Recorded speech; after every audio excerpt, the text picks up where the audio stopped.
Assalamualaikum warahmatullahi wabarakatuh. Perkenalkan, saya dari kelompok 4 ingin membacakan hasil diskusi saya. Ya, anggota saya yaitu 1. Cynthia Deni Octavia NIM 2002065. Yang kedua, Naulia Dinda NIM 2002059. Untuk memenuhi tugas IKD 2. A. Pengertian. Komunikasi terapetik merupakan komunikasi yang direncanakan secara sadar, bertujuan untuk kegiatan dipusatkan untuk kesembuhan pasien, dan membina hubungan yang terapeutik antara perawat dan klien. Komunikasi terapeutik juga dapat disepsikan sebagai proses interaksi antara klien dan pasien yang membutuhkan keharmonisan hidup dengan orang lain. Menyesuaikan dengan menggunakan sesuatu yang tidak dapat diubah dan mengatasi hambatan yang tidak dapat direalisasikan diri. Fungsi menurut Stuart dan Sunden 1995. Fungsi komunikasi terapeutik sebagai berikut. 1. Meningkatkan tingkat kemandirian klien melalui proses realisasi diri. 2. Identitas diri yang menjelaskan dan rasa integrasi yang tinggi. 3. Kemampuan untuk membina hubungan internasional, interpersonal yang inti dan saling tergantung dan mencintai. 4. Meningkatkan kesejahteraan klien dengan peningkatan fungsi yang kemampuan memutuskan kesembuhan serta mencapai tujuan personal yang realistik.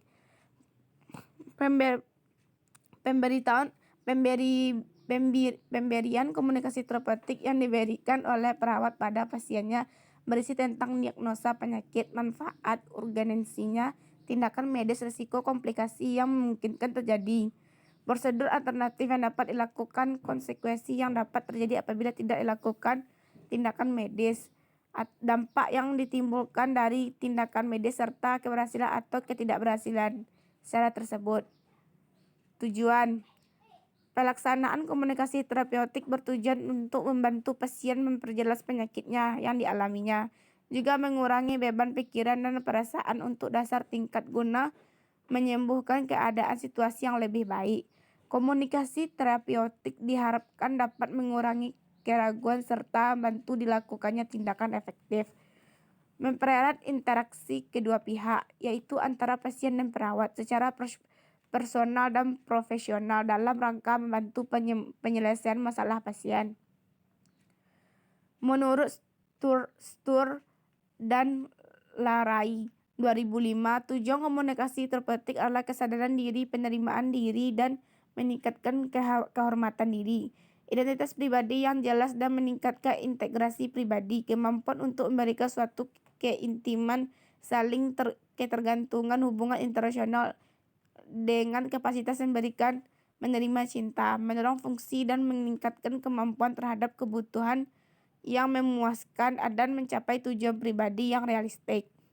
Menurut Indrawati 2003, tujuan komunikasi terapeutik adalah membantu pasien perjelas dan mengurangi beban perasaan dan pikiran, membantu mengambil tindakan efektif untuk pasien, membantu mempengaruhi orang lain, lingkungan fisik, dan diri sendiri. A. Keikhlasan atau genuals. Perawat harus menyadari tentang nilai, sikap, dan perasaan yang dimiliki terhadap keadaan klien. Perawat mampu menunjukkan rasa ikhlasnya, mempunyai kesadaran mengenai sikap yang dipunyai terhadap klien, sehingga mampu untuk mengomunikasi secara tepat.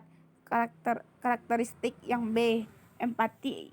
Empati merupakan perasaan, pemahaman, dan penerimaan perawat terhadap perasaan yang dialami klien, kemampuan merasakan di dunia pribadi klien. Empati merupakan suatu jujur, alternatif, dan tidak dibuat-buat oleh objek, didasarkan atas apa yang dialami oleh orang lain. Empati cenderung bergantung pada kesamaan pengalaman di antaranya. C. Kehangatan atau warmth. Perawat akan mendorong klien untuk mengekspresikan ide-ide dan menuangkan dalam bentuk pembuatan tanpa rasa sakit yang dapat dikonfirmasi. Prinsip-prinsip menurut Suryani 2005, terdapat beberapa prinsip yang harus dipahami dalam membangun dan mempertahankan komunikasi terapeutik. 1. Hubungan perawat dengan klien adalah hubungan terapeutik yang saling menguntungkan. Hubungan ini di kualitas dasar perawat dan klien sebagai berikut. Bagaimana perawat mendivokasikan dengan manusia. Hubungan perawat dengan klien sekedar hubungan seorang penolong dengan klien, tidak lebih dari itu, yaitu hubungan antara manusia yang bermartabat. 2. Perawat harus menghargai keunikan klien. Tiap individu mempunyai karakteristik yang berbeda-beda. Karena itu perawat perlu memahami perasaan dan menerima klien dengan melihat perbedaan antar latar belakang keluarga, budaya, dan keunikan tiap individu. 3. Komunikasi yang dilakukan harus dapat menjaga harga diri maupun penerima pesan. Dalam hal ini, perawat harus mampu menjaga harga diri dan harga diri pasien. Komunikasi yang menciptakan tumbuhnya saling percaya harus dicapai terlebih dahulu sebelum mengenali permasalahan dan memberikan alternatif pemecahan masalahnya. Hubungan saling percaya antara perawat dan klien adalah kunci komunikasi terapeutik. Teknik komunikasi. 1. Mendengar dengan penuh perhatian. Hal ini perawat harus mendengarkan masalah yang disampaikan oleh klien untuk mengetahui perasaan, pikiran, dan persepsi klien itu sendiri. Sikap yang dibutuhkan untuk menjadi pendengar yang baik adalah menatap matanya saat berbicara, tidak menyilangkan kaki dan tangan, hindari gerakan yang tidak perlu, dan condongkan tubuh ke arah lawan bicara. 2. Menunjukkan penerimaan, mendukung dan menerima tingkah laku yang menunjukkan karakteristik dan tidak menilai. Menerima bukan berarti berarti mendengar orang lain tanpa menunjukkan keraguan atau ketidaksetujuan. 3. Menanyakan pertanyaan yang berkaitan. Tujuan perawat bertanya adalah untuk mendapatkan informasi yang spesifik mengenai masalah yang telah disampaikan oleh klien. Oleh sebab itu, sebaiknya pertanyaan yang diajukan berkaitan dengan masalah yang sedang dihadapi oleh pasien atau klien. Mengulang ucapan klien dengan kata-kata sendiri. Melalui pengulangan kembali kata-kata klien, seorang perawat kembali memberikan umpan balik bahwa perawat mengerti pesan klien dan berharap komunikasi dilanjutkan. 3. Mengklarifikasi. Klarifikasi terjadi pada saat perawat menjelaskan dan kata-kata mengenai teknik untuk menyampaikan perhatian. 6. Memfokuskan. Tujuan dari memfokuskan untuk membatasi pembicara sehingga pembicara dapat menjadi lebih spesifik dan mengerti. Hal ini perlu diperhatikan adalah tidak memutuskan pembicaraan ketika klien menyampaikan masalah yang sedang dihadapinya. Tahap-tahap komunikasi. A. Fase prainteraksi, yaitu melalui sebelumnya konteks pertama dengan klien. Tahap ini merupakan tahap persiapan perawat sebelum bertemu dan berkomunikasi dengan pasien. Perawat harus mengevaluasi diri tentang kemampuan yang dimiliki, mengenai kekuatan dan kelemahan diri. Dengan analisa dari perawat akan dapat memaksimalkan keadaan agar menilai terapeutik ketika bertemu dengan komunikasi dengan pasien. Jika berasa dirinya belum siap untuk bertemu dengan pasien, maka perawat perlu belajar kembali dan berdiskusi dengan teman kelompok yang lebih berkompeten. Perawat mengumpulkan data tentang klien, mengeksplorasikan perasaan, frustasi, dan kekuatan diri, dan membuat rencana pertemuan dengan klien. B. Fase orientasi. Fase ini dimulai ketika perawat bertemu dengan klien untuk pertama kalinya. Hal utama yang perlu dikaji adalah alasan klien meminta pertolongan yang akan mempengaruhi terbinanya hubungan perawat dan membina hubungan tugas. Pertama adalah membina rasa percaya, penerimaan dan pengertian, komunikasi yang terbuka, dan perumusan kontak dengan klien. Untuk dapat membina hubungan saling percaya dengan pasien, perawat harus bersikap terbuka, jujur, ikhlas, dan menerima pasien, menghargai pasien dan mampu menepati janji keadaan kepada pasien.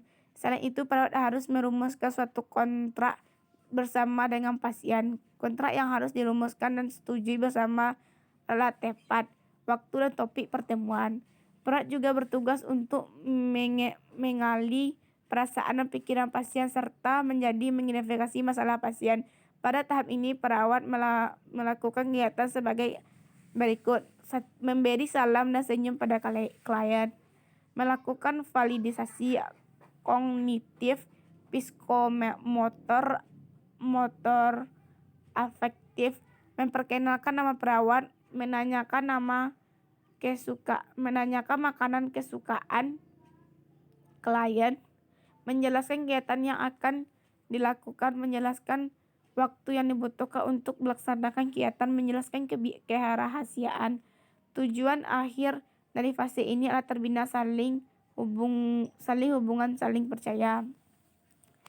C. Fase kerja terdapat pada tahap kerja komunikasi terapeutik yang dilakukan adalah memberi kesempatan pada klien untuk bertanya, menanyakan keluhan utama melalui kegiatan dengan cara baik, melakukan kegiatan sesuai rencana. Perawat memenuhi kebutuhan yang mengembangkan pola-pola adaptif klien. Interaksi yang memuaskan akan menciptakan situasi atau suasana yang meningkatkan integrasi klien dengan minimalisasikan kekuatan, ketidakpercayaan, kecemasan, dan tekanan pada klien. D. Fase terminasi. Pada tahap terminasi dapat komunikasi terapeutik. Kegiatan yang dilakukan oleh perawat adalah menyimpulkan hasil wawancara tidak lanjut dengan klien, melakukan kontak atau waktu tepat dan topik, mengakhiri wawancara dengan cara yang terbaik. Tahap terminasi dibagi menjadi dua, yaitu 1. Terminasi sementara, yaitu merupakan akhir dari pertemuan perawat dengan pasien. Akan tetapi masih ada pertemuan lain yang akan dilakukan pada waktu yang telah disepakati bersama. 2. Terminasi akhir. Pada terminasi akhir, perawat telah menyelesaikan proses keperawatan secara menyeluruh. Hanya itu diskusi saya dari kelompok 4. Baiklah, terima kasih. Baiklah, saya ucapkan terima kasih. Assalamualaikum warahmatullahi wabarakatuh.